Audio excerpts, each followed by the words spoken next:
This is Channels Television's breaking news.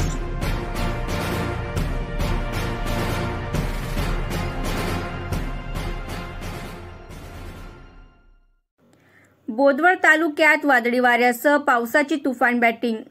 Bodwad तालुक्यात व शहरात आज अचानक आलेल्या अवकाळी वादळी वाऱ्यासह पावसामुळे घराची पडझड झाली असून उभे असलेले शेतातील पीक सुद्धा जमीन उद्ध्वस्त झाले आहे। बोदवड शहरासह तालुक्यात वादळी वारा पावसामुळे परिसरातील घरांची पडझड झाली व मका, ज्वारी, केळीसह लाखोंच्या शेती पिकांचे नुकसान झाले आहे। तालुक्यातील मुक्ताळ येथीलही शेती शिवारात पिकांचे व परिसरातील घरांचे मोठे नुकसान झाले आहे। ब्युरो रिपोर्ट, लोक बातमीदार।